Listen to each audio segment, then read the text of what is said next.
Yo, what's poppin', y'all? It's your boy Onetre Rock. Y'all already know what time it is. It's the Onetre Fighter Weekly Pick'em. I got my guy here with me, the Dirty Fighter guy. I'm gonna go ahead and let him introduce himself, man. So if you guys don't already know, I am Jordy Fighter. I host my three podcasts for the Celtics, Eagles, and Fighting Irish, and share my depression in the games we play because these teams have gotten more and more disappointing as the season's going on. But let's hope something changes for some of them. Yeah, man, it's crazy. Philadelphia Eagles been a big disappointment so far. Give me your what do you think is the main problem with this team and why we've been struggling so much the past few weeks? I think a lot of it just comes down to coaching and everything because these coaches are trying to find their groove. Sirianni's got a couple problems he needs to fix, like his aggressiveness, which has started to tone down a little bit. Um, and on the defensive side, you've got a couple problems here and there, whether that be scheming or what have you, whether that be the player's fault or the coach's fault. That's for every person to decide. But when it comes down to it, it's just a coaching standpoint because you've got a lot of things in place for the players and the execution. The coaches just need to figure out what they're doing, no matter if it's scheming or what have you. For me, yeah, I agree. A lot of it's coaching, but I feel like it's more, especially on the defensive side, I feel like it's more of a player thing. It's like this is the game of football. Our linebackers.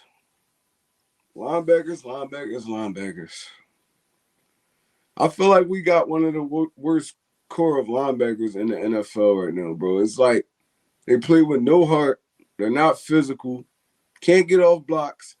Um, they don't attack the line of scrimmage. It's like, bro, like why do I don't understand why we have some of these dudes out here. Like Alex Singleton right now. Alex Singleton's stock is like down here right now to me. The dude, like, he's undersized to begin with, and he doesn't play physical at all. He gets a lot of tackles, but a lot of them be like 10 yards down the field, so it's pointless. And he's a liability in coverage. If it was me, I would try Sean Bradley there. I feel like Sean Bradley could make an impact because Sean Bradley and TJ Edwards. And both run stopping linebackers. You could live with the coverage. It's like you gotta pick your poison at this time. It's like, and I feel like also Gannon rolls too many linebackers in. Like get your linebackers out there and let them stay. Let them get a feel for the game. You can't be rotating six linebackers like it's defensive linemen. So yeah, a lot of it is coaching, but a lot of it is player too. Um, it just I don't. It's just hard to like wrap my finger around what's going on, bro.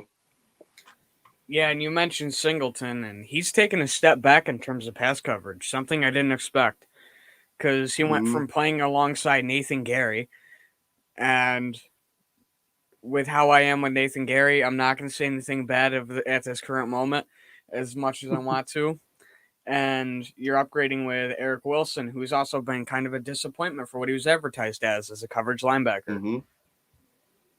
And yeah, I agree with getting a lot of those guys brought in, those run stoppers like a Sean Bradley. I also think it's time to call up Jacoby Stevens. Maybe give Patrick Johnson or Gennard Avery, neither of whom we've seen much of, a back seat. Drop Patrick Johnson down to practice squad and then figure out what you're going to do with Avery because he's a 3-4 outside linebacker, not a 4-3. He's not going to work in this defense because this is a 4-2-5. And when it comes down to it, I really wanted to see a bit of Jacoby Stevens, and with him on the practice squad, we can't do that because he would play the role of the safety in the box, and that would be very useful for our pass coverage. And running out of the 4-2-5 means you can bring in another safety or someone like a Stevens to play that role down in the box. And we preach versatility, but Gennard Avery hasn't done anything, and Jacoby Stevens is on the practice squad, so I don't know. Oh yeah, Jannard Avery. He's another one, bro. He's horrible in space. It's like you could tell they got him playing out of his position right now. It's like Jannard Avery is one of those dudes that want to go downhill. He want to rush the passer. He should only be really getting brought in on special downs, like a third down and long, or like have special packages for him. He can't be a every down Mike linebacker or Will linebacker in this kind of defense. So it's like, I mean, it's big time coaching, but it's big time player too. It's like it's hard. At the end of the day, you got to play football with some heart, man. It's like I don't see how linebackers getting no blocks. Our leading tackler is Eric Wilson, and he's a deep safety. So that's horrible. That mean people were just pushing the rock down the field on us. We gotta find something to stop this bleeding, man. Because the offense played well for the most part last week, but the defense didn't show up. So this Carolina team ain't nothing to sneeze at, man. They've been playing good football. So even we come to rock, we're gonna get into it though. We're gonna get into all of that. But your thoughts on Nick Sirianni and the play calling last week? So, from what I saw, because I was jumping between multiple different games because I am in New York, so it wasn't really giving me it on TV. So I jumped from that on my phone, and I had the Bills game on a TV and stuff. From what I saw, again, it wasn't a great week, but it wasn't horrible either, and that's a good thing for Sirianni because he's starting to learn a little bit. And I think he did well against this Chiefs defense with scheming and everything because at the end of the day, this is a hard team to keep up with, and with how everything went, we kept up with them, and part of that's because of Sirianni, and you got to give him props for that, as much as he's had his struggles over the past couple of weeks. Yeah, man, I agree. It's like I feel like he did a good job scheming up against the Chiefs, but I also felt like he left too many plays on the field with the play calling. So, Bird Gang, what's good, my guy? How you feeling tonight? But yeah, I feel like he left a lot of plays in the red zone. It's like we had 9 plays in the red zone. He ran the ball 0 times. Like, bro, you know how bad that is? It's like you're in the red zone. You're on the go situation. So you don't even attempt to run the football. Just pass, pass, pass, pass, pass. It's not gonna work. It's not gonna work. It's like everybody know now. It over the past 3-4 weeks, everybody knows that you're not running the football down there in the red zone. So now they keying up for the pass. Surprise them. Hand the football off. Maybe you'll get it. Even if you don't get in, it'll get you that much closer to the end zone instead of you rolling out or dropping back and throwing a pass. It don't make sense, bro. It's like it's simple football. Load Yeah, up, load up, and go attack it. and not only that, and I mean, we don't necessarily have a power back, so there's nobody I'd really want to just punch up the gut unless you've got Boston Scott and you think he can disappear behind this offensive line because that's how short he is. I say that, but he's my height. But with the guys we have, I'd say just bounce him to the outside. And as risky as that may be, with the guys we've got in Miles and Gainwell, I think it's definitely possible, and that can definitely get us yards. And even if you try to go between the tackles, because in a lot of goal line situations or red zone situations, they're going to pack the middle, and that's where you try. If you don't have a power back, you try to punch it to the outside. How you doing tonight, Miss Bird Gang? But yeah, man, it's like I feel like Miles can't get you those tough yards. Gainwell can get you those tough yards, but you gotta at least attempt it. It's like we lining up in shotgun on the goal line. Not a smart idea. You have packages where you can get those big receivers in. The JJR thing of White Shots, Dallas Goddard, Zach Ertz. I mean, it's like, come on, bro. Like, you got to be more creative than that. And if you are going to pass the football, at least set it up with the run. on the goal line. You can hand the ball off once or twice, and on third down, then you could show them something else. But if you just constantly throwing the ball on the goal line, that bro, it's like it's easy. You making it easy for teams to defend you. It's not that much field. It's not that much field. Even the worst teams in the NFL rushing the football, running the football down the lagoon line. Even if they know they're not gonna go nowhere, at least you gotta show it. He don't even show it. That's horrible. Yeah, and especially running out of the shotgun formation, if you're just passing the ball constantly, they can just rush 3 or 4 unless they want to bring more to get pressure, and then just say, we're going to put the rest of our defense in zone and see how you do. Or put corners in man and maybe put a guy here in zone, safety in zone, whatever they've got on the field. And they can just sit back and go, here, I dare you to pass it on us, because depending on the Facts. level of corner, and I saw this with Notre Dame, on the goal line, short passes when you've got corners up in the face of a wide receiver don't work. It's crazy, bro. I never seen someone not want to run the football. It's like that's the easiest way. Is running the football, and we had an offensive line to do it. It's just I don't know, man. I think it's a pride or ego thing. It's like, you run the ball what 13 times in 2 weeks? That's horrible. Kansas City running the right up the gut on us. Kansas City not even a good run team. They running the football. It's like those them opportunities to score on goal line and red zone situations. That's what's it's really killing this team. Like we get down there, we drive all the way down the field, get down there, can't punch the football in. Got settled for a field goal. You can't do that against a team like Kansas City. You know they trying to every time they get down there, they scoring. Kansas City is what 15 for 16 in the red zone, and I think like 13 or 14 of them are touchdowns, not field goals. Bro, you can't play that kind of game with them.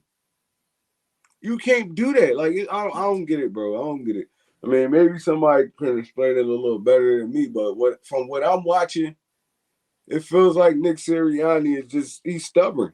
He's a stubborn dude. Because I'm pretty sure his offensive coordinator and all the offensive guys around him are telling him, yeah, we should run the football. But he's calling the plays, so he's going to call whatever you want to call. Yeah, it's an interesting situation, and with a team like Kansas City, they're a pick your poison team. They play a spread offense where they give the ball to multiple different receivers, and whoever works the best that night's getting the ball, i.e. Tyreek Hill, who did it against us, and then Hilaire, who I think is just a little bit overhyped on his speed and um, elusiveness, and I think he's just more of a very good pass catching back.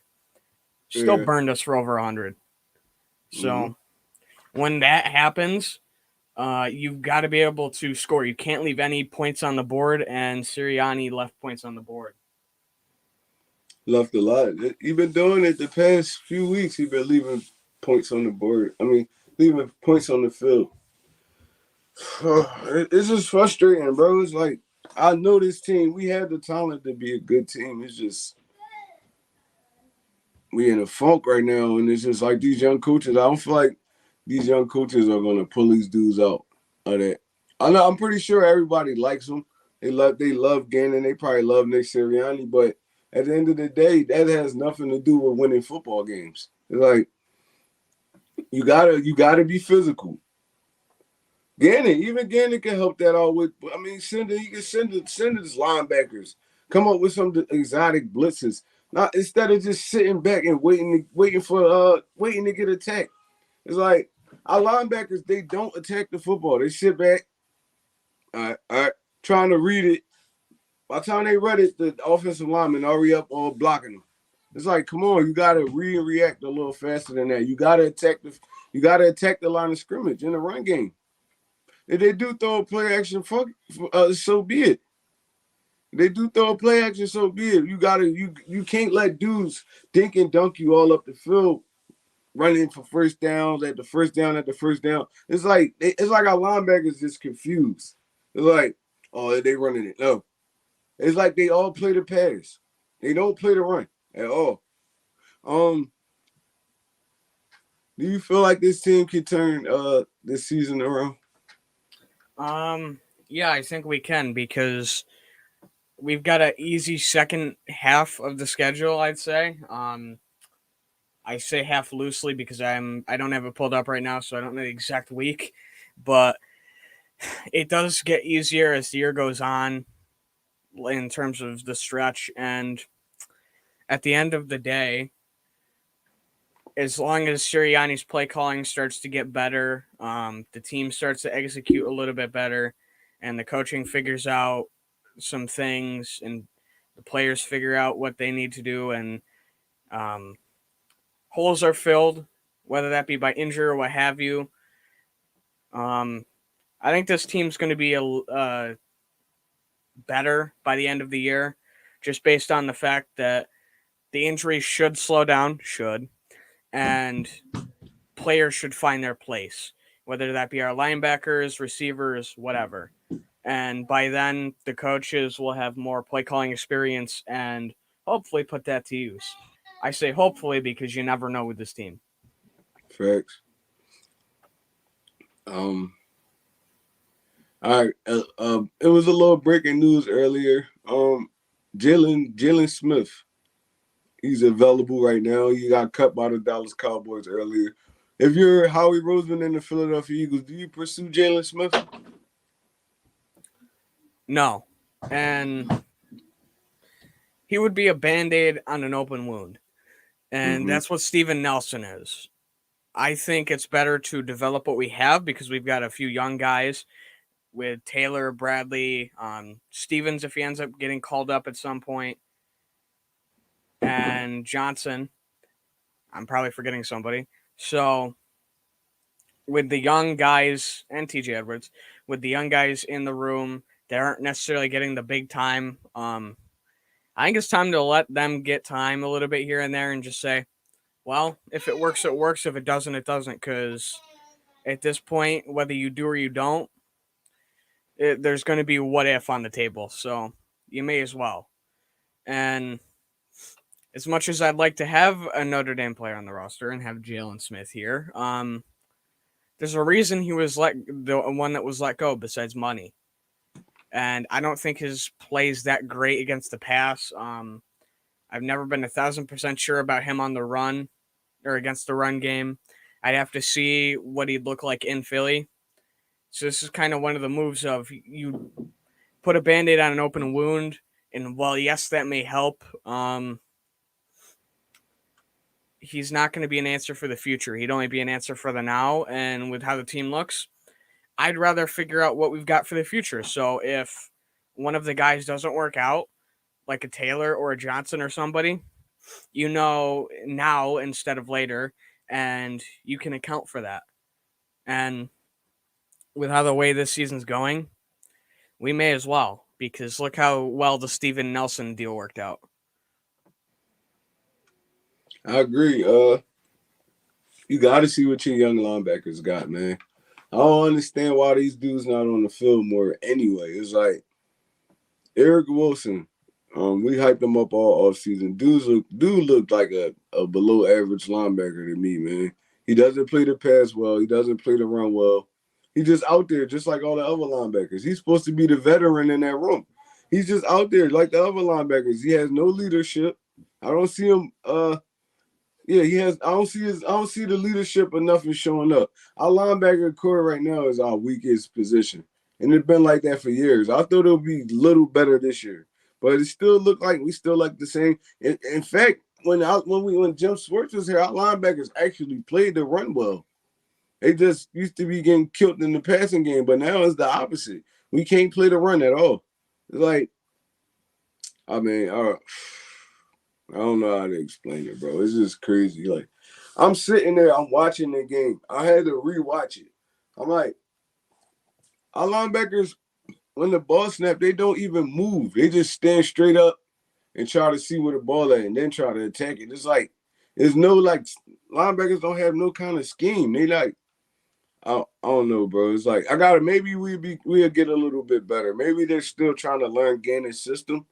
I mean, because he is a young coach, a young new defensive coordinator. So maybe they just it take them a little bit longer to learn the system. But I mean, whatever it is, we gotta fix it because the season is not slowing down for nothing. It's speeding up actually. We play Tampa Bay. What? That's a Thursday night game, right? Yeah, that's a Thursday night game. Yeah. See, we don't have no time to be to be backtracking at all right now. So they gotta get it together, bro. They gotta get it together. Yeah. That's all I really got to say, man. I've been talking about the Eagles all week. It's like it's a burnout.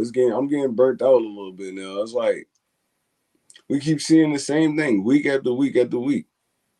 It's like nothing changing. Y'all screamed all offseason that I want to put my players in the best position to make plays. You're not putting your players in the best position to make plays.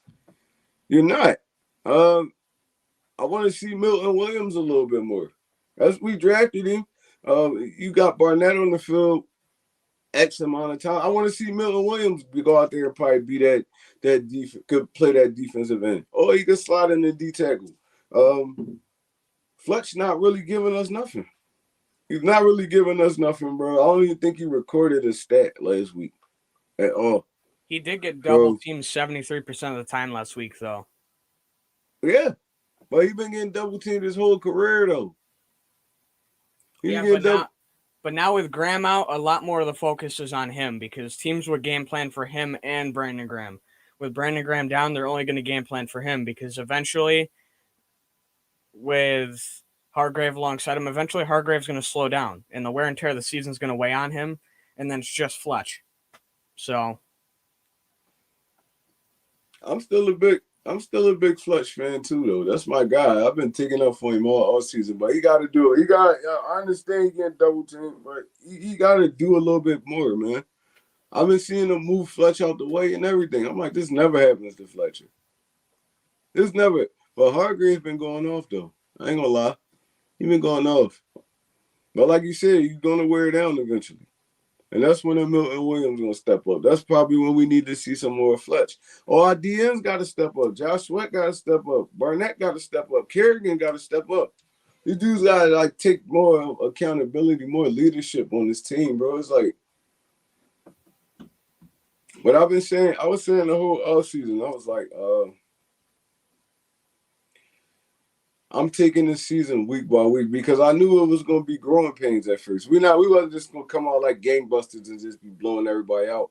But it's a good thing that the season is long. We got time to make those adjustments. We getting Lane. Hopefully, we get Lane back this week.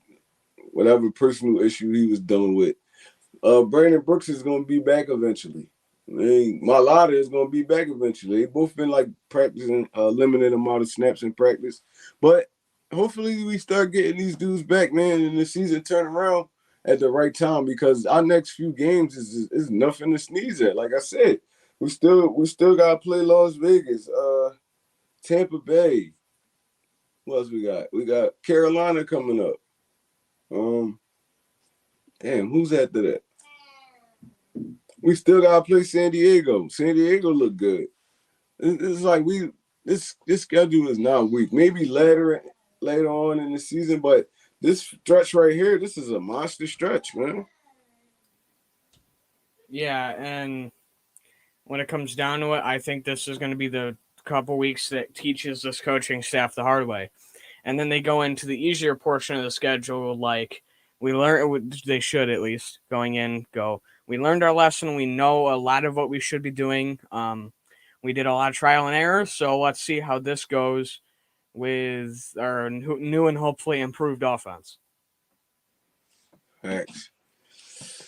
All right, now that we got that ranting out the way, man, once again, you can follow Dirty Fighter, follow Onetre Rock, man. It's the Onetre Fighter weekly podcast. We do this every week. If you like the content, like and subscribe, and tune in every week. So we about to hop into what we came here for, man. We're going to hop right into this weekly pick'em. And the first game is going to be LA Rams against the Seattle Seahawks. Who you got, my brother? I want to take the Rams because as much as this, I like the Seahawks. They've been kind of quiet because Chris Carson had one big game and hasn't really been too explosive, and then the receiving core hasn't necessarily been really out there. I'm still waiting for DK to show up and have a big game because he hasn't had that monster game yet that I kind of expected him to have by now. I got him on my Lockett's goddamn fantasy team, man. He don't be giving me no points. Lockett's been very quiet. I forget the tight end's name off the top of my head. I should know it. I think it's Everett, but Yeah, Gerald yeah, Everett.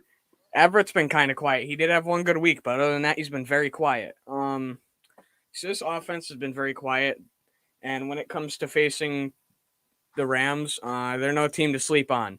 Cooper Kupp had a quiet week last week, but that just makes me believe he's going to go off again because he did the last couple weeks. Yeah. Deshaun Jackson may toast a guy or two because that surprised me that he all of a sudden comes out and it's like, yep, I'm burning guys again until he gets hurt. 'Cause he always gets hurt. It's not a new thing. Robert Woods has been out there. He's been playing very well. Henderson, surprisingly, has played well, although he kind of screwed my fantasy team last week. He's doing pretty well. And they're handling fine without Cam Akers, which is not what I expected out of the gates. So this offense is loaded and moving, and the defense is starting to hold teams for them. So when it comes down to it, I think this one's the Rams game all the way. I'm gonna take Seattle. I'm taking Seattle on this one, man. Russell Wilson, I don't know, for some reason, it's just certain teams that he fries every year. And LA is one of them. LA is one of those teams Russell Wilson goes off on every year. Look for like a 360, 370 to 80 type game from Russell Wilson. Tyler Lockett go off, DK go off. Everett go off. I feel like, bro, Russell Wilson hasn't had one of those kind of games yet this year. He's due for one. And LA defense is a little, I don't know, they don't really play Russell Wilson well. So I'm going Seattle 27. Seattle 31, LA 28. I'm going to have to go LA 34, Seattle 21.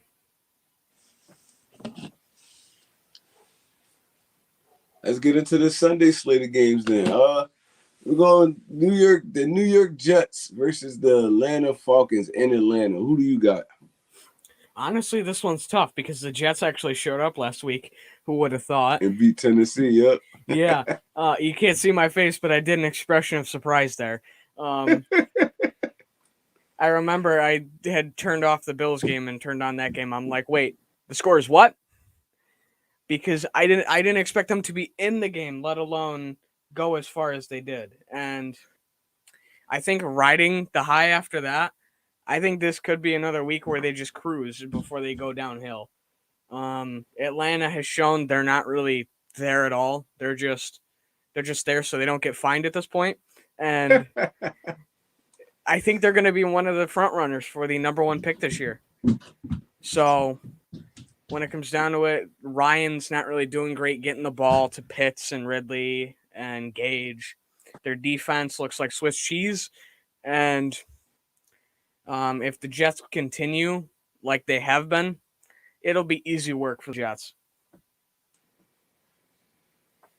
I'm going to go, and like you said, it's hard, man. Because you don't know what Jets team you're going to get week to week. They looked good last week against Tennessee. Tennessee let them hang around, and they eventually end up winning the game. I feel like that was a fluky win. I'm going with Atlanta in this one. I'm going with Atlanta because I trust Matt Ryan more than I trust Zach Wilson. Zach Wilson been a turnover machine his first 4 weeks of the season, and I think it continues here. I'm going Atlanta Atlanta 21, Jets 17. I'm going to go Jets 17, Atlanta 10. Very low scoring game. Now, Jordy throwing out low scoring games now. Don't worry, I'll hit a high scoring game at some point. All right, Detroit at Minnesota to face the Minnesota Vikings. Who you got, bro? I got Minnesota. As much as I hate to say it, Detroit, they've had a good couple of weeks here and there, but ultimately they haven't proved to me that they're going to stick around. Jared Goff is Jared Goff. There's not much I can say there that I really need to say. But that Lions team, they really don't have anybody outside of Amon-Ra St. Brown, Swift, and Williams in their backfield. And those two aren't great necessarily when it comes to 1 and 2 because they just haven't been utilized right too much. So I think they can easily be shut down by this Vikings roster. And I don't know how they're going to be able to stop the Vikings offense because I think they're due for a good week. And when it comes down to it, you're facing an experienced quarterback in Kirk Cousins, who I think is more accurate than a long deep ball thrower. So that'll be interesting. Justin Jefferson's been very quiet. I'm expecting him to go off soon. I think this could be the game. And then you also have to stop Adam Thielen and Tyler Conklin, he hasn't been quiet, but he hasn't been super out there, which can be good or bad for a tight end. And he's just been consistent, doing his work, and that's always hard to stop. And then you also have to stop Dalvin Cook, who after a good game or two has been kind of quiet. Yeah, I agree. I'm going with Minnesota on this one too. Like you said, you gotta put together a game plan to stop Dalvin Cook. I don't care what team you are, because dude can take it to the house from anywhere. I feel like Detroit loses this game, man. I feel like Detroit gonna be one of those teams too, also that's picking in the top 5, top 3. They just don't have a lot of talent down there. They're a good, scrappy football team, but they don't have enough talent to win right now. I like St. Brown, but he's a rookie. Swift and Williams are the two bright spots in their offense. In Minnesota, yeah, like you said, they have too much offense. It's like they have too much offense, and then once you let Dalvin Cook start going, then you got to worry about the play action pass to Justin Jefferson, Thielen, Cook out to the backfield. So yeah, I got them beating Detroit by a nice score. I'm going Minnesota 27, Detroit 10. I'm going to have to agree, Minnesota 27, Detroit 10. And I'll say this, Amon-Ra St. Brown, as much as I'd like to say I like him as a receiver, he still went to the wrong college. Should have went to the same one as his brother. Yeah, he should have went to Notre Dame. Yeah, his brother went to Notre Dame a couple years earlier. Yeah, Equininius, right? Yeah. I think he's still in the Browns practice squad. I really wanted to pick him up, but that's not happening. I think Green Bay cut him. He was good over there. Yeah, but they got all the receivers back off injuries, and then all of a sudden now the receivers are gone again. So he should get called up soon. I mean, they have a history already this season of losing receivers. So what's one more going down? Yeah, that's crazy, man. I thought dude was going to at least stick on the active roster, because he did relatively good with Aaron Rodgers. When their receivers went down, when Green Bay receivers went down, and he had to play, he did a solid job. Yeah, he's a good role player when you need it. Yeah. Next game, the New Orleans Saints versus the football team in Washington. Who do you got winning? I think I'm gonna have to take the Saints because Washington's been exposed the last couple weeks a little bit on their defense, and that's not good. A lot of their strength is in their defensive line, and that's also their weakness because teams can just exploit that and throw all over their defense. And even though Jameis Winston has been eerily quiet since his week 1 explosion, I should say, Kamara's still been going on all cylinders, which I didn't expect to still be happening. And Yeah. then Winston's throwing to Callaway and Deontay Harris, who should get a little bit of a bigger role in the offense after he's starting to come back into it. And well, they don't have necessarily a number 1 tight end to be scared of. I think when you put those tight ends together, they're 1 and 2 in Trotman, and I don't know who their second string is off the top of my head. But when you put those two together, I think they're a good combo. They're not great, but they're good. And if you let them, they can be a force that you can't stop.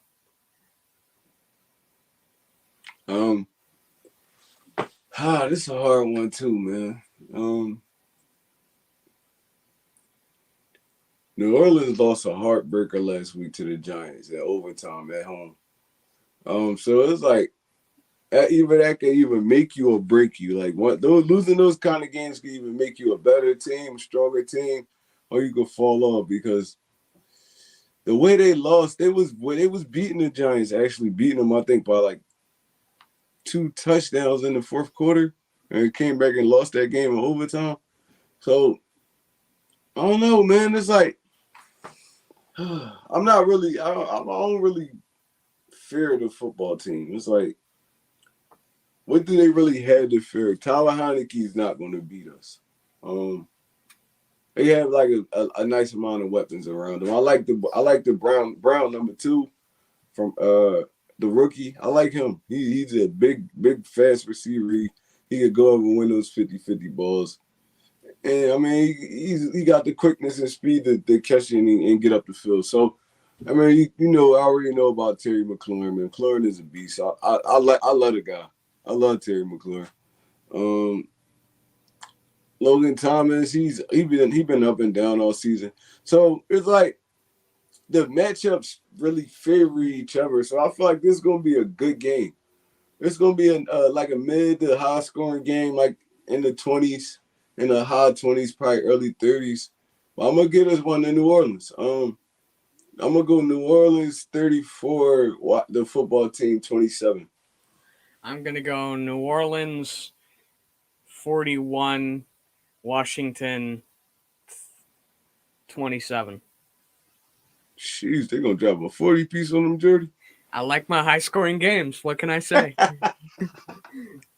can respect it. Patriots versus the Texans in Houston. Who you got? That's a tough one because the Houston Texans have looked with David Mills at quarterback. Or as I like to call him, the guy with the big neck. That offense isn't great. The only weapon they've really got is Brandon Cooks. That's it. So Man, Cook's been over there hooping though. He's been doing good, but he's not doing what your number one receiver should be doing. But he's still producing. I'll give him that. Other than that, their offense has been quiet, and they've got an okay defense since J.J. Watt left. But on the other side of the ball, I don't know. This game is going to be close because both teams. I don't know what you're going to get. That's facts, bro. I got the Patriots winning this one. In all honesty, the Patriots should have won that game against Tampa Bay, man. They missed that field goal at the end. I mean, it was a heartbreaker.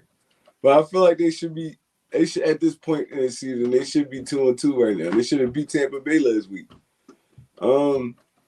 Patriots they got a solid offense and a good defense to complement it. They don't have a lot of explosive guys, but they had like a Nelson Aguilar that can get you to that yak. Overall, I just feel like the Patriots they're a solid team. They're not the world beaters or nothing like that, but they're not a team that you would want to run into. Like it's like I want to avoid the Patriots right now because they're going to be physical. They're going to be well coached. Mac Jones he's looking solid right now. He's looking solid. He dueled it out with Tom Brady last week. I feel like he did an awesome job last week.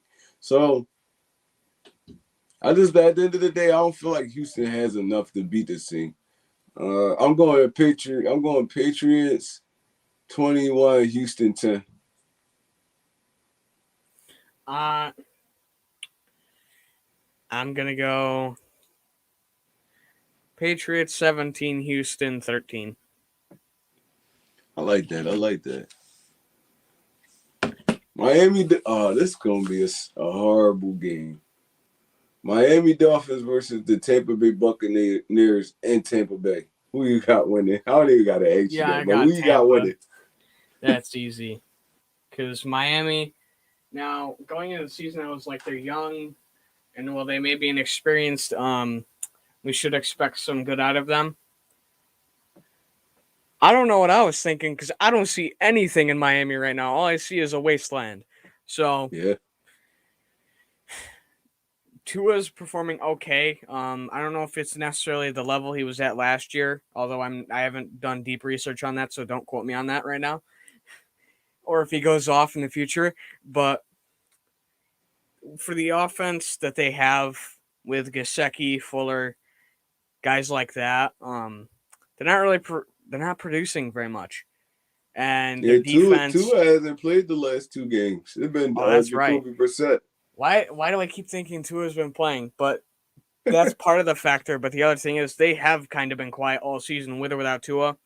The defense has been up and down, in all sense of the words, up and down. And when it comes to Tampa Bay, I don't think I have to say much other than Tom Brady versus young team, because that's what Tom Brady does. Is he dismantles young teams. So we'll see how much of a blowout this game's going to be, because Miami's just going to throw their team into the fire and go, have fun, and try not to get slaughtered too bad. Yeah, man, it's going to get bad. I ain't even gonna get too much into this. You already know Goat Brady. He gonna work the Dolphins. I'm gonna go Tampa Bay 41, Dolphins 17. I'm gonna go Tampa Bay. Tampa Bay 45, Miami 21. God damn, got a 5 away from a 50 piece on them. That's crazy. I like my high scoring games. That's crazy. What we got next on the menu? Green Bay versus Cincinnati in Cincinnati. Who you got winning? I think I'm gonna have to take Green Bay because Cincinnati, their O-line, I haven't seen it in like 2 years. And it's not getting any better. Cincinnati low-key 3-1. God. I didn't know they was 3-1. That's crazy. They're surviving a lot off just Joe Burrow going, okay, Jamar's on that side of the field, so I'm just going to throw it that way. And right now it's kind of worked, but I think this is where Cincinnati just runs into a brick wall, because when it comes down to it, they're not great for what their record portrays. And at the end of the day, I don't know what to think of this team, especially their defense, because their defense has a couple guys here and there, but other than that, that's it. They don't really have much. The Packers, on the other hand, have Aaron Rodgers, who he's a veteran quarterback, and this is his last hurrah. And then Devontae Adams, who is probably also going to leave because, where Aaron goes, he goes, apparently. And it's like one of those movies where they follow each other around. But the offense is going to... I think the offense is just going to be a force, especially with Aaron Jones, because The guy's been a monster already this season. So Yeah, I don't think Cincinnati's got enough to stop him. And that's only Aaron Jones. So it'll be interesting. yeah, I agree. I'm gonna go Green Bay in this one, just based off the fact of the quarterback. The quarterback position, man. I don't feel like you said, I don't feel like the Bengals have a great defense. They got a solid to okay defense, but there's a lot of areas where Aaron Rodgers could exploit this defense. I don't feel like they have the best D-backs. They don't really have a pass rusher that's going to get consistent pressure on Aaron Rodgers. And then you still got to worry about Aaron Jones coming out of the backfield because dude is really versatile as heck.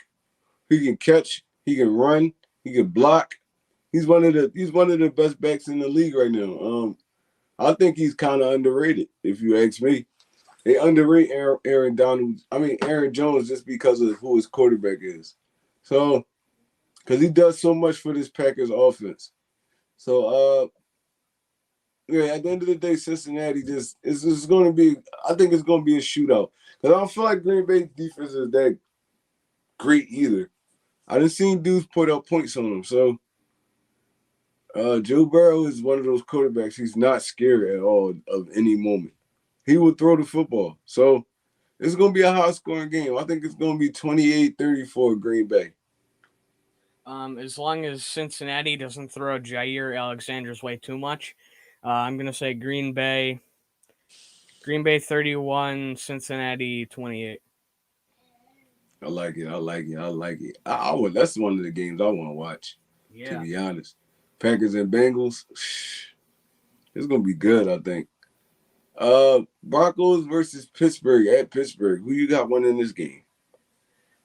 I'm gonna have to say Pittsburgh. As much as I hate their one-dimensional offense, and I point that out every week, I'm pretty sure they're still not a bad team. James Washington has started to pick up his production a little bit. Chase Claypool was out last week. They are getting him back. Hopefully, they target him because I haven't seen very many, and hopefully they realize Juju Smith-Schuster is a lost cause. Um, they probably won't. They'll probably still try to salvage as much as possible, but not our problem. And Najee Harris probably will still be a very good running back in this game just because Denver, the only one they've really got that could stop him is Von Miller. And that's because Najee's a power back. So it'll be interesting to see how they try to stop him and the receivers. And then vice versa, Denver, Drew Lock hopefully won't be playing. I don't know Teddy Bridgewater's status at the moment. I am checking that now. But I agree, bro. Damn. This gonna be. I feel like this gonna be a good game as well, bro. And they both have good defenses and okay, like average to above average offenses. Is this gonna be a game? I feel like the quarterback gonna determine this game right here. Who's gonna play better, Big Ben or Teddy Bridgewater? Teddy Bridgewater been looking solid. Broncos are off to a 3-1 start. I mean, really because of Teddy Bridgewater playing like mistake-free football. I mean, he's pushing. Teddy looked like a little different right now. He's actually pushing the ball down the field. Them losing Jerry Jeudy is that was a big blow right there. I think that hampers their offense a little bit. But I like the backs they have in the backfield. Um, both teams. Najee Harris had what 14 receptions last week. Out of the, how you throw plus, the ball to the running back that many times? You gave him 14 receptions. Well, you could have just been handing it off, but Big Ben can't throw more than 5 yards downfield. it's that bad for him now. That's crazy, right? Yeah, his elbow's gone from that Tommy John surgery because it's normal for quarterbacks to get Tommy John surgery apparently. Yeah, that's crazy. I'm taking Denver in this one actually. I got Denver winning this one 21-17. I'm going to have to roll with Pittsburgh because I don't know if Bridgewater will be playing because of concussion protocol. And Surtain's been day-to-day with a midsection injury or something like that. So it all depends on if they play. If they don't, I think this won't be as close of a game as I am predicting, but I'm going to say Pittsburgh 31, Denver 27. Excuse me. We're going to skip that one. The Tennessee Titans in Jacksonville to play the Jacksonville Jaguars. Who you got winning this one? Tennessee. I think Tennessee kicks it in gear this week. Julio Jones is coming back. A.J. Brown, they've actually learned he plays receiver again. So let's hope they target him for passes more than 5 yards downfield. And let's hope they learn that Derrick Henry in open space is not a bad thing. So give him the ball, let him go outward, and let him turn a defensive back into turf. So we'll see if they actually use their pick your poison offense like a pick your poison offense. And, if A.J. Brown and Julio Jones show up to the game at all, because they've been very quiet, but we'll see. And when it comes down to it, Tennessee's defense, I still think they're sneakily good. I say this every week, but hopefully this week they prove me right. Hopefully. And if you're the Tennessee Titans, you don't want to lose to the Jets and the Jaguars back to back, bro. You know how bad that is. Of all teams, you can't lose to Jacksonville because they've got a guy who didn't even fly home with the team because he went to a bar in Ohio as their coach. So, oh yeah, Herbert. Yeah, he's in deep water for that video right now. So, I know he's in deep water with his wife. Yeah, that's gonna. I think that'll hamper him even more going into this game. He'll look even more lost if he actually finds the sideline. So we'll see how this game goes. And if Tennessee loses this, I am immediately hitting the panic button. And if they continue, if I were the GM, I am dismantling half this team and just saying, yep, we suck. Bro, you can't lose back-to-back weeks to the Jets and the Jaguars. Like, you're going to be the laughing stock of the league if this happens. They will plummet from potential division winner to, you guys suck. Well, right, though. Yeah, I'll just keep thinking about it. Like, imagine if they lose to the Jets and then the Jaguars, like in back-to-back weeks. Bro, you know how much crap they gonna get that team on ESPN, Sports Center, NFL Network. Oh my God! At that point, I'm firing the whole coaching staff and then some. I'm going Tennessee in this one too, man. I think Tennessee rebounds. I like what I seen out of the Jaguars on Thursday night against the Bengals, though. They look like they actually could have won that game. It's just Joe Burrow showed up. But yeah, I'm going Tennessee 28, Jacksonville 14. I'm going to go Tennessee 37, not 37, 38, and Jacksonville 24. I like it. Now, this right here might be the game of the week. The Cleveland Browns versus the Los Angeles Chargers in Los Angeles. Who you got winning this game, Jordy? That's tough, but I'm going to have to say Cleveland because they keep rolling. Baker actually looks like a real NFL quarterback again. Mm-hmm. Well, he never did in the first place. Welcome to the league, Baker. But the receivers are actually showing up. Jarvis Landry's doing something. Odell Beckham actually figured out how to put pads on. And their offense is going. And Chubb's doing very well. Hunt's doing very well. Njoku's doing good. Their whole offense actually clicked, which I didn't think was possible for the Browns. And their defense is no slouch either. Newsom's playing well. Owusu-Koramoah is their leading tackler. How, I have no idea. He was a second string going into the season. So I am fascinated in that. But He's been hooping, man. He showed up. And he's playing instinctual football, and I'm glad that translated into the NFL. But Facts. when it comes down to it, the Chargers, yes, they have a loaded offense, but Mike Williams was quiet last week.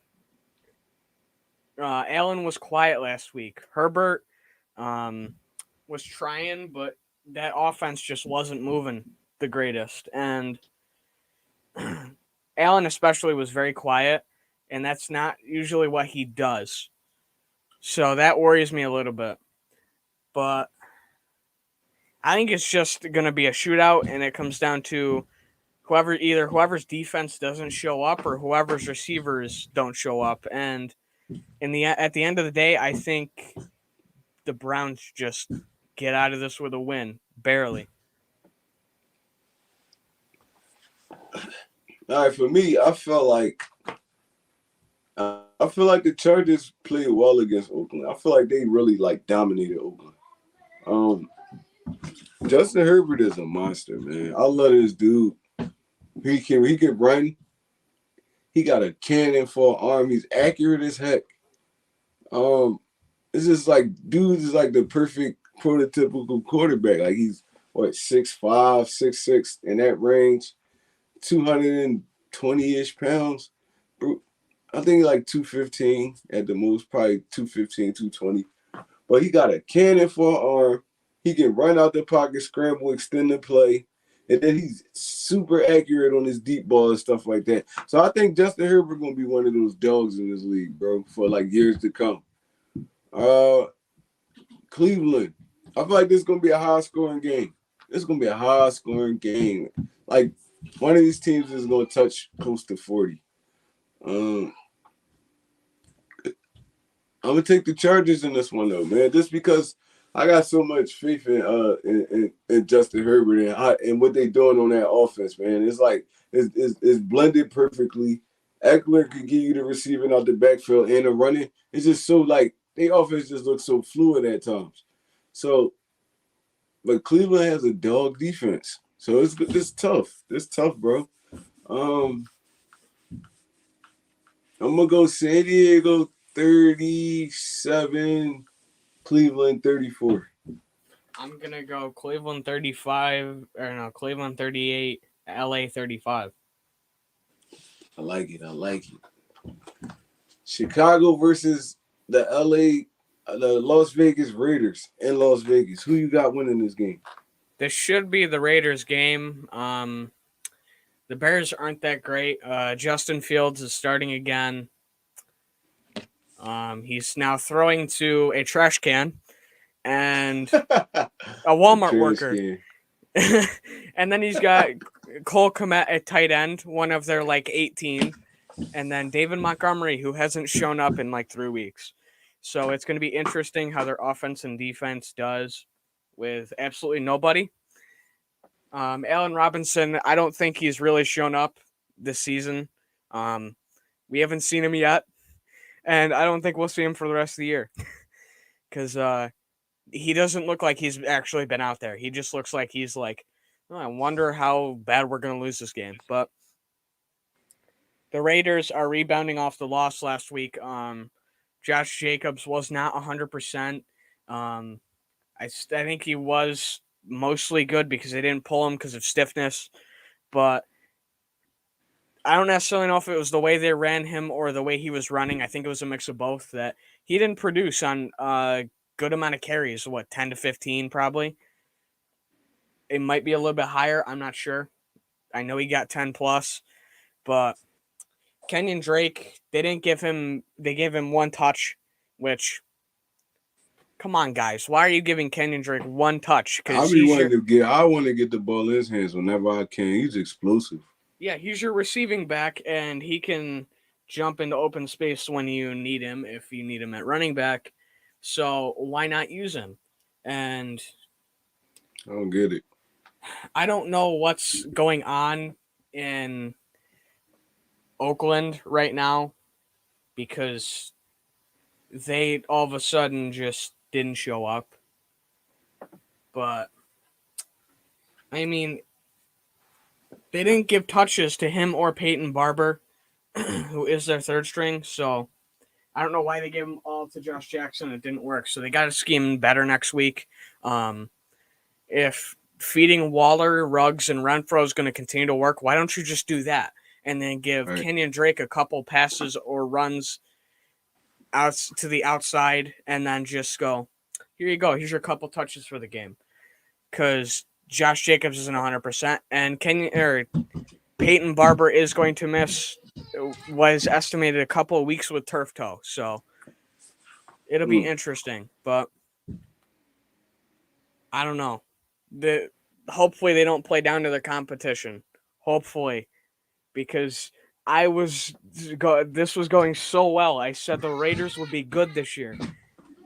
Don't screw it up. Yeah. That's crazy, bro. Like I said, the Chargers like dominated Oakland last weekend. I mean Monday night. They played on Monday night, right? Yeah. The Chargers dominated them, man. They, like time of possession, all that. They just dominated Oakland. It was like, I mean, Oakland always has one of those kind of games. Well, LA. I keep calling them Oakland, LA. Always had those type of games. They be rolling along for a week, and they had that one game where they just looked like garbage. I don't know why. This happens to them every year. 1 or 2 games where they look like garbage. 1 or 2 or 3. I'm going. I'm gonna go Oakland in this one though. I think Derek Carr goes off in this game. At least 350 yards, 3 touchdowns. I'm going Oakland 27, Chicago 10. I'm going Oakland 24, Chicago 6. 6? God damn. That's back-to-back weeks I've had them not projected to score a touchdown. They can't even get double digits on the board. That's crazy. Nope. Both times I've said, yep, they're going to get 6 points, and then watch them prove me wrong. Right, they're going to go off this week, right, just because you said it. Yep. San Fran versus Arizona. In Arizona, the Cardinals are the only undefeated team still in the NFL, I think. How you think this game go? I'm going to have to pick the Cardinals because they're rolling on all cylinders, and they just look like a collectively good team. I mean, I expected them to fire on all cylinders, but to have AJ Green show up and be healthy so far, that's amazing. He's never done that. Right. So I'm just interested to see if they can continue the streak. Kyler's been good. He hasn't been. I don't feel like he's at the level where he should be and could be and has been at some points in his career. So at this point, if I'm coaching or if I'm coaching staff or somebody, I'm going, if you take that next step, this team will be even better, and they'll be really able to compete. But when it comes down to it, I honestly, I think this will be closer than a lot of people think. But the Niners still are the Niners. They were in a game with us where we left points on the field, and while our offense didn't show up. So I think if they get put into a shootout situation, they're not going to be able to win.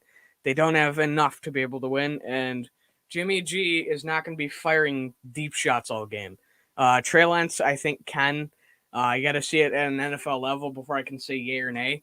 But Jimmy Garoppolo is not one of those guys that you're going to see constantly do that. So yeah, at the end of the day, it's Kyler Murray's going to take it with his sky throws because I feel like he tries to imitate Russell Wilson a little bit.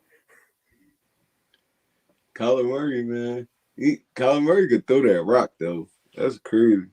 He could throw that rock. I'm going with Arizona in this. I think Arizona wins this one by a landslide. The San Francisco 49ers don't have the DB depth to keep up with these wide receivers. You got to worry about a Rondell Moore, DeAndre Hopkins, Christian Kirk. What's the other dude name? AJ Green. You got to worry about these dudes. James Conner out of the backfield. Conner out of the backfield, yep. It's like they got too many weapons, and then Kyler Murray is just a weapon like by itself. Dude could run or pass. So it's like it's kind of hard to contain this team. when you flushing Kyler Murray out the pocket and he's bombing the football down the field 30 yards to a wide open man. It's like these one of those offenses that's gonna be hard to stop all year. I got them going 5-0, beating San Fran 41 to San Fran got 41-21. I'm gonna say Cardinals 42, San Fran 24.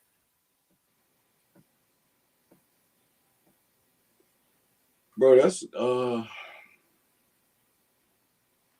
damn. I like watching the Cardinals play, bro. It's like they got like a exciting offense. You ever like see a team where you just like it's not your team, but you just like watching them play? Like Yeah, you have they've any got a teams like that polarizing this year? offense. You have any teams like that this year or like in past years that you just like enjoy watching play, even though it wasn't your football team? Yeah, it's been a little bit of it's been the Cardinals. Especially when Larry Fitzgerald was there, but there's some teams that have stuck out to me, but it's usually more the players because I do follow a lot of the players, even if they're not Eagles, and I focus a lot more on the guys doing the damage than the team in general. But there has been some teams where I'm like, they look good and I like to follow them. The Chargers are another one of those teams Mm-hmm. that I just like watching them because they play a great brand of football. So do the Rams. So do the Raiders. Something's happening on that West Coast that apparently we haven't figured it out. Division gonna be nasty, man. Cardinals, Rams, Seahawks, and who the hell is the other team in their division? Cardinals, Rams, Seahawks.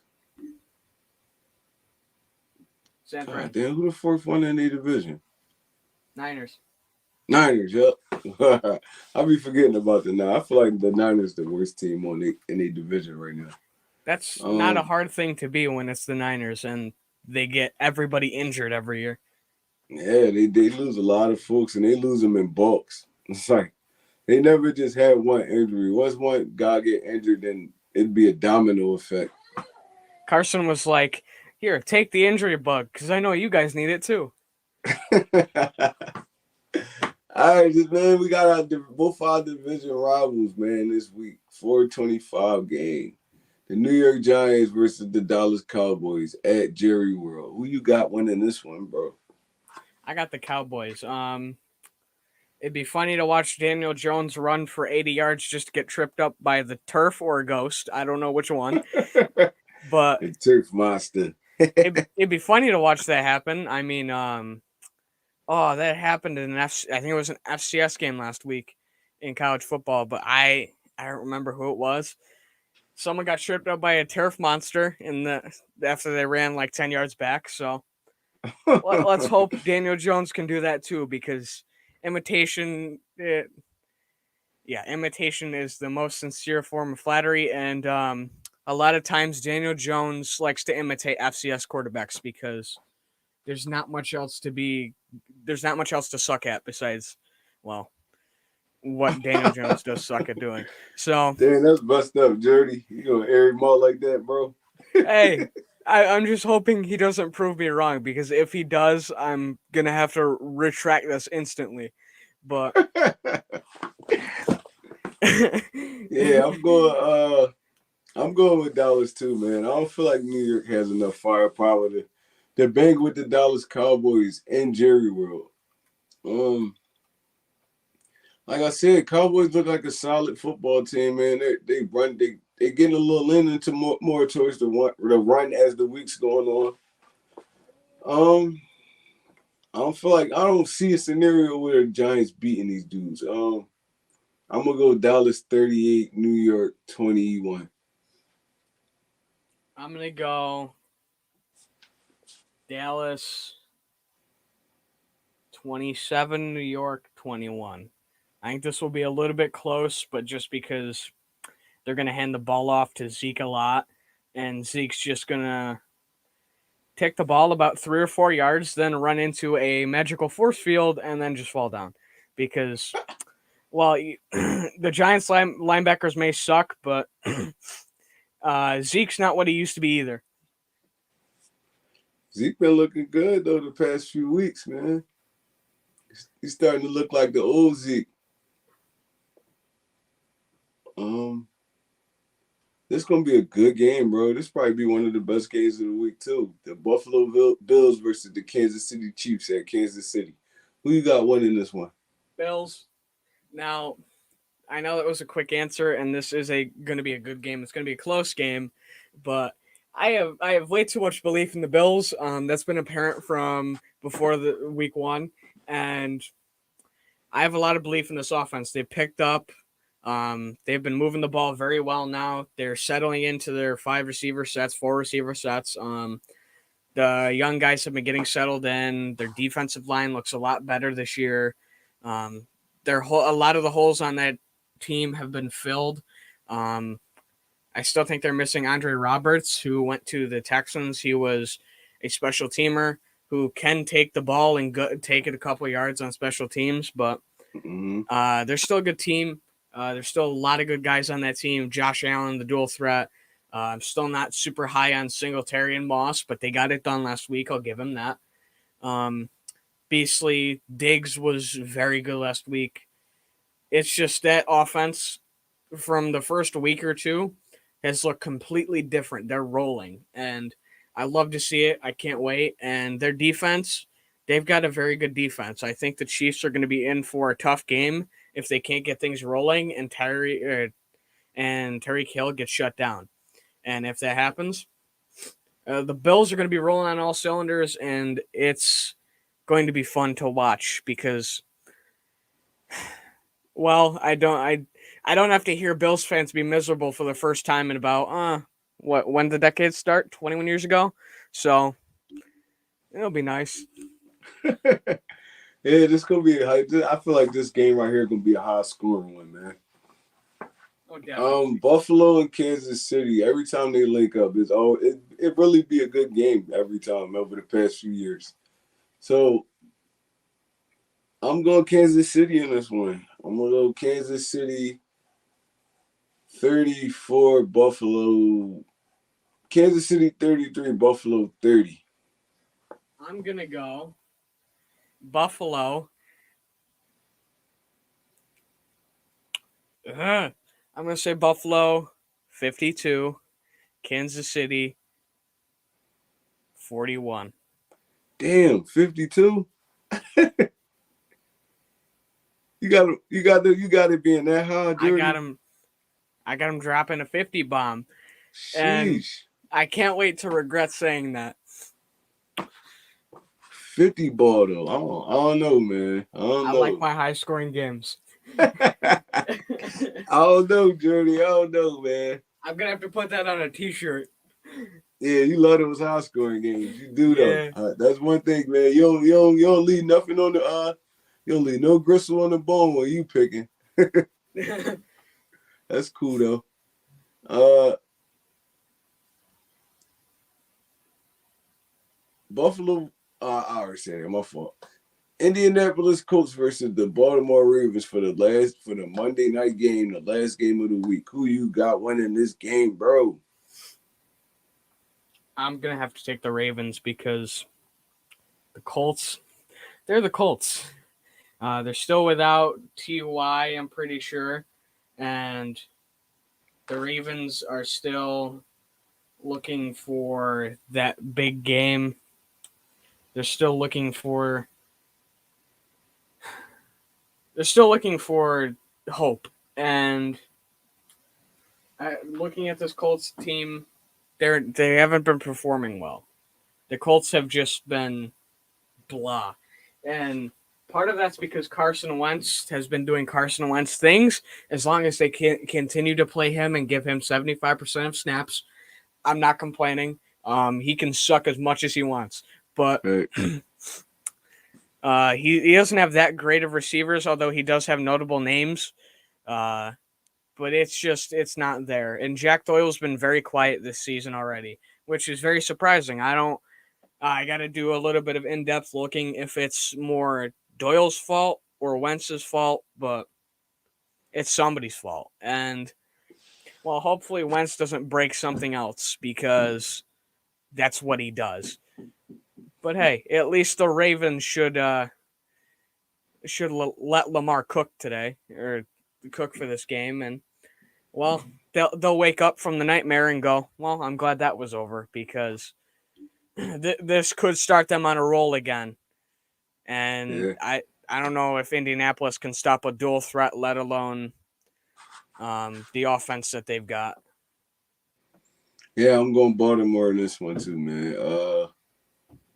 Like you said, it's so hard to stop a quarterback that can run and pass, and they design running plays for him. So it's like Indianapolis hasn't been doing that good in pass coverage. So this is gonna be a play action type game for Lamar Jackson.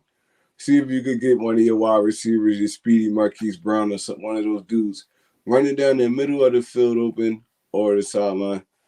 I'm going Baltimore in this one. Baltimore 27, Indianapolis 14. I'm gonna have to agree. That's still a good game though. Mm-hmm. It's definitely a good game. All right. Now let's get to our Philadelphia Eagles versus the Carolina Panthers. What are your thoughts and who's winning this game, Jordy? So when it comes down to it, Carolina has looked good this year compared to where everybody thought they would be. Mm-hmm. But I think I'm going to have to take Philly, because you're walking into it with a certain mindset in play, and the team's going to look at 3-1 and go, well, we shouldn't be 3-1. So why don't we just come out and just light this team up that we should be able to beat? I mean, we all thought this would be an easier game going into the season. We were wrong. We were dead wrong. But Hurts has looked better. He's been spreading the ball around a little bit more, which is something that I was hoping that we would do for once. And hopefully we get out of shotgun formation, because, if you run shotgun constantly, that's not going to work. And they know you're not going to run that ball very much, because if you do, it's probably going to the outside, because you're not going to run inside too much in the shotgun. But I think this is going to be a weird game, because I think the defense is going to have to step up, or if they don't show up, then it's going to be bad for them. And the offense is going to have to pick up a lot more slack. But at the end of the day, it's just all about this team playing together and the players executing and how the coaches scheme this. I'm hoping the scheming can get better, but these are young coaches. These are first-year head coaches, so I can't tell you for sure whether they will or not. And you also have to game plan for guys like DJ Moore, who went off last week. CMC hasn't really looked too great. He has kind of looked like himself right now without post Cam Newton. Is he gonna be there for this week's game? Because I know he was out last week. I don't know. I don't. And if Chuba Hubbard plays, he had a quiet week last week. Sam Darnold hasn't really done much since his big performance, and Robbie Anderson's been quiet. Terrence Marshall Jr. has also been quiet, and we're not going to be able to stop Tommy Tremble. I will say that now, and I will say that for the rest of the season. Watch out for this kid, because he is a force to be reckoned with. But other than that, he play running back, tight end, Tommy Tremble. But he a beast. when it comes down to it, other than Tremble, if you can stop the rest of that offense, great. As long as you find a way to somewhat slow down Tremble, or they play him a lot in the blocking game, because that guy will turn you into turf multiple times over if you let him in the blocking game. I've seen it myself. He will put linebackers on their back, and he loves the contact. He'll look for it, and he will put a linebacker on their back like it's nothing and just go, that was it. So it'll be interesting to see how they try to stop him. Yeah, man. Like I said, We win this game if we execute in the red zone. We cut down some of them stupid penalties we've been getting since week 1. I mean, our defense can hold up in the run game because you want to force Sam Darnold to throw the football. I don't feel like he's an elite passer, but he's an exceptional athlete, and he can kill you he can kill you if you have players running open in your secondary. So we got to get pressure. We got to cut down the penalties. Our offense has to score in the red zone. It sounds like I'm asking for a lot, but these are things that are fixable. They're fixable, and you're going to need this kind of discipline and game planning to win these kind of games on the road. So I think Philly wins this one, though, 27-24. I'm going to have to agree there on the score. And let's hope Derek, it's always this guy, Barnett, doesn't make any boneheaded mistakes because, he's got more of those than he does sacks. Yeah. So we'll see. And if he does, it's just one of the more reasons to make the joke that it's always him. And maybe even turn that into a running joke because, it's the only thing he does consistently. It's definitely always him, though. He done killed so many of our goddamn drives just by doing some little stupid stuff that could have been avoided. But yeah, man, y'all already know the vibes. Me and my guy, Dirty Fighter, we do this every week, man. Every week. If you like the content, man, go subscribe to my guy, Dirty Fighter. Come subscribe, Onetre Rock. Holla at us every week, man. We doing this every week, all season. So you don't want to miss it, man. We're both Philadelphia Eagles content creators, but we know the game of football. We can talk about any team. My guy right here is an analyst. Y'all hear him up here. So, like I said, go like, comment, and subscribe to both our channels. This is the Onetre Fighter Weekly Pick'em, and I'm going to let my guy take us out of here. All right, so you guys should know who I am by now. I'm Dirty Fighter. I got my 3 podcasts for all my teams where I share my depression, the moves we make, and I'm hoping we show up this week, and I mean that for both of my teams. But I may actually look into at least a joke of merch for I like my high scoring games, and you know how it is. This has been the Onetre Fighter Weekly Pick'em. Yes, sir. Yes, sir. We signing out, y'all. Peace.